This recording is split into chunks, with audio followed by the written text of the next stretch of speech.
আসসালামু আলাইকুম।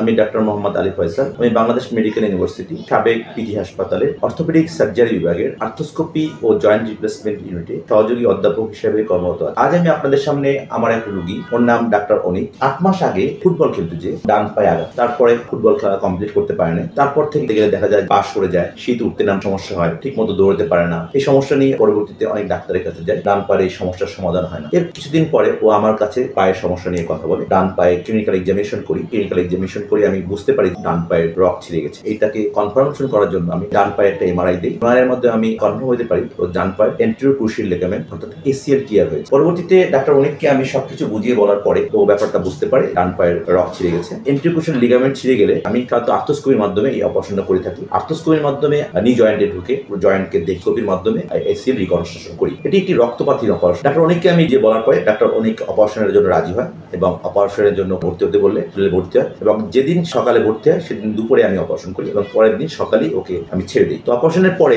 2 মাস পার হয়ে গেছে এবং এই 2 মাসে ওকে আমি যেভাবে বলেছি ও ঠিক সেভাবেই কথা শুনেছে এবং তার পরিপ্রেক্ষিতে আজকে 2 মাস পর আমার কাছে আবার এখন আসলো এবং এই 2 মাসের রোগীর এসিএল অপারেশন করার পরে যতটুকু ইমপ্রুভ করা দরকার আল্লাহর রহমতে ওর ঠিক সেই পরিমাণ উন্নতি হয়েছে। আমি আশা করি সাধারণত এসিএল অপারেশন করার পরে 9 মাসের পরে আমরা রোগীকে সব কাজ করতে দিই। অর্থাৎ সে যদি তার ফুটবল খেলতো ফুটবল খেলে দেয়, সে যদি ক্রিকেট খেলতো ক্রিকেট খেলে দেয়, অর্থাৎ সব কাজই আমরা তাই করতে দিই। তো এখন আপনারা অনেককে দেখেন যে অনেক 2 মাসের পরে কি উন্নত হয়েছে। অনেক একটু হাঁটে দেখো তো, হাঁটে দেখো। হ্যাঁ অনেক, হ্যাঁ হাঁটো, হ্যাঁ অনেক।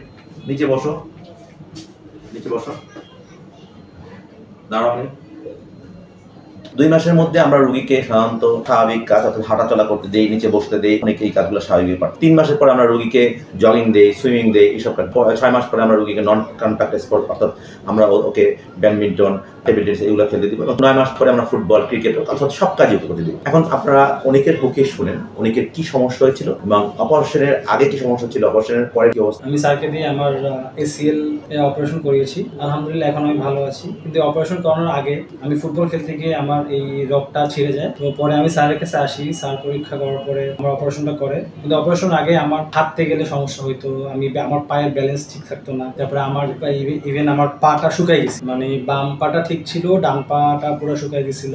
তারপরে পায়ে ব্যথা হইতো, আমি বাইক চালাইতে পারতাম না, সাইকেলিং করতে পারতাম না। কিন্তু অপারেশনের পরে এখন আলহামদুলিল্লাহ আমি সম্পূর্ণ সুস্থ আছি। আমার দিন দিন আমার পায়ের সব মুভমেন্ট ইমপ্রুভ হইতেছে, ব্যথাও কমে গেছে। আমি মোটামুটি সব কাজই এখন স্বতঃস্ফূর্তভাবে করতে পারি। ধন্যবাদ অনিক। আপনাদের কারো যদি নি জয়েন্টের এসিএল টিয়ার, পিসিএল টিয়ার অথবা মেনিসকাস টিয়ার অথবা অস্টিওআর্থ্রাইটিস নি জয়েন্টের যে কোনো সমস্যা যদি হয়ে থাকে আপনারা আমার সাথে যোগাযোগ করতে পারেন। কারো যদি বারবার যদি শোল্ডার জয়েন্ট সরে যায় অর্থাৎ রিকাইন শোল্ডার ডিজেকশন অথবা শোল্ডার জয়েন্টের মাংসপেশি ছিঁড়ে যায় যেটাকে আমরা রোটেটর কাফ টিয়ার বলি, অথবা কারো যদি ফ্রোজেন শোল্ডার থাকে অথবা কারো যদি স্ল্যাপ টিয়ার থাকে, শোল্ডার জয়েন্টের যে কোনো সমস্যা নিয়ে আপনারা আমার সাথে যোগাযোগ করতে পারেন। এছাড়া হিপ জয়েন্টে অনেক সময় হিপ জয়েন্টে ব্যথা হয় অথবা হিপ জয়েন্টে অস্টিওআর্থ্রাইটিস হয়, হিপ জয়েন্টে যদি কোনো সমস্যা থাকে আপনারা আমার সাথে যোগাযোগ করতে পারেন। অর্থোপেডিক্সের যে কোনো সমস্যা নেই আপনারা আমার সাথে যোগাযোগ করতে পারেন। আমি বাংলাদেশ মেডিকেল ইউনিভার্সিটিতে সকালবেলা বসি আর বিকাল 5টা থেকে 8টা পর্যন্ত ধানমন্ডি পপুলার ভবন 6 402 নম্বর রয়ে বসি। ধন্যবাদ সবাইকে এতক্ষণ আমাদের সাথে থাকার জন্য।